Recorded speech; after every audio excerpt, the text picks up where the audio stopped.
रायगड महाराष्ट्रासह देश विदेशातील ताज्या बातम्या पाहण्यासाठी मॅक्स इंडिया लाईव्ह चॅनलला सबस्क्राईब करा आणि बेल आयकॉन दाबायला विसरू नका। पेनमध्ये स्ट्रॉंग रूममधील लाकडी कपाटाचा दरवाजा दिसला उघडा, गोंधळ माजला, उंदराने काढले काम, प्रशासनाला फुटला घाम। सध्या देशभरात ईव्हीएमचा मुद्दा गरम आहे। अशातच ईव्हीएम संबंधित पुढे आलेला प्रत्येक मुद्दा चर्चेचा विषय बनतोय। रायगडच्या पेनमधील KES स्कूलमध्ये नगरपालिका निवडणूक मतदानानंतर मतपेट्या स्ट्रॉंग रूममध्ये बनवून पोलीस बंदोबस्तात आणि निवडणूक अधिकारी कर्मचाऱ्यांच्या देखरेखीखाली ठेवण्यात आल्या होत्या। शनिवारी पहाटेच्या सुमारास स्ट्रॉंग रूममध्ये ठेवण्यात आलेल्या मतपेट्या या खाली असलेल्या लाकडी कपाटाचा दरवाजा उघडल्याने एकच गोंधळ उडाला असल्याचे CCTV फुटेजद्वारे दिसून आले। या घटनेचा CCTV फुटेज फोटो व्हायरल झाल्याने उमेदवार आणि नागरिकांमध्ये एकच खळबळ उडून चर्चेला उलटसुलट उधाण आले होते।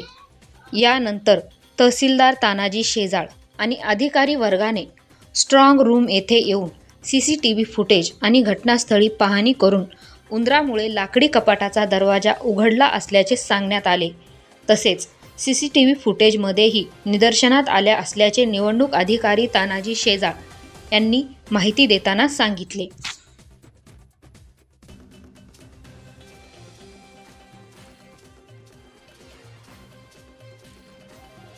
13 नोव्हेंबरला इथे ईव्हीएम मशीन्स आलेल्या, तेव्हापासून ते अगदी 9 तारखेपर्यंत फुटेज आम्हाला मिळावं CCTVचं, ही सुद्धा आम्ही मागणी केली होती। आणि नेमकं 10 तारखेला रात्री मी जे एक फोटो घेतला होता 11 तारखेच्या रात्री, त्याच्यामध्ये जिथे ईव्हीएम ठेवलेले आहेत त्याच्यावर जो कट्टा आहे त्या कट्ट्याचा दरवाजा जो आधीपर्यंत बंद होता तो अचानक उघडलेला दिसून आला। स्ट्रॉंग रूम म्हणजे झिरो मुवमेंट, तिथे कोणतेही मुवमेंट असलं नाही पाहिजे असं कायदा सांगतो। त्यासाठी थर्ड लेअरची सुरक्षा आहे, बाहेर पोलीस आहेत, आत SRP आहेत, निवडणूक निर्णय अधिकाऱ्यांची माणसं आहेत।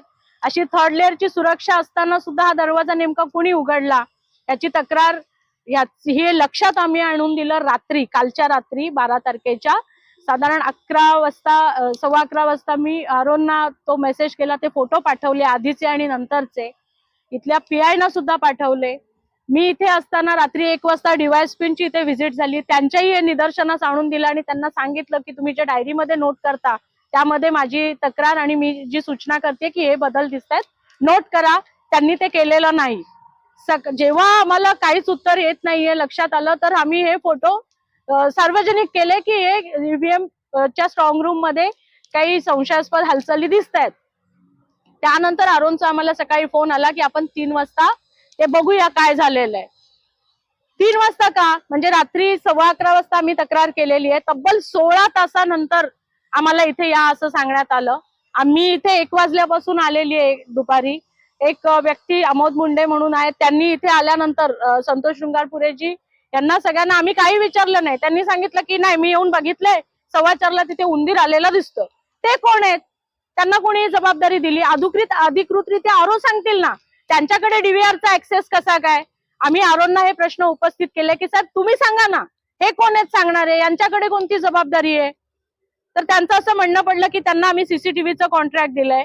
तर हे कोण आहेत, लायबिलिटी काय? एखाद्या पक्षाशी संबंधित असलेल्या व्यक्तीला तुम्ही हा ऍक्सेस कसा काय देऊ शकता? आम्ही त्यांना स्पष्ट सांगितलं हे चालणार नाही, इथे ही व्यक्ती दिसता कामा नये। आम्ही कोणाकडनं CCTV विकत घेतो, TV विकत घेतो, तर तो माणूस येऊन इथे ऍक्सेस नाही केलं पाहिजे त्यांनी। मग ही सुरक्षा कशासाठी आहे? आणि आरोंनी सांगायच्या आधी, आम्ही चेक करण्याच्या आधी त्यांनी कसं बरं सांगितलं की एवढं हे असं झालेलं आहे? आम्ही आत गेलो, माझ्यासोबत भूषण कडू होते, मी स्वतः होते आणि आरो होते। आम्हाला SRPनी तो CCTV फुटेज बॅक करून दाखवला, त्यामध्ये एक उंदरासारखा प्राणी दिसतोय जो त्या दरवाजाला लटकलेला आहे आणि त्याच्या लटकण्याने तो दरवाजा उघडलेला दिसतो। आता उंदीर खरा आहे का रोबोटिक आहे हाही एक प्रश्न आहे, कारण तो आत असल्यामुळे नाही सांगतायत। एकूणच ह्या ज्या मुवमेंट आहेत त्या लक्षात घेता आमची जिल्हाधिकाऱ्यांना विनंती आहे की हे अजून 10 दिवस जायचे आहेत ना पुढे, अशी किती उंदरं आणि इतर प्राणी आतमध्ये असणार आहेत, तर एकदा ते स्ट्रॉंग रूम उघडून त्यामध्ये असे काही प्राणी असतील तर त्याची दखल घेतली पाहिजे, ते पाहिलं पाहिजे, ते समोर आलं पाहिजे, जेणेकरून पुन्हा पुन्हा अशी घटना घडता कामा नये। आमचा कोणताही संभ्रम पसरवण्याचा अजिबात विचार नाहीये।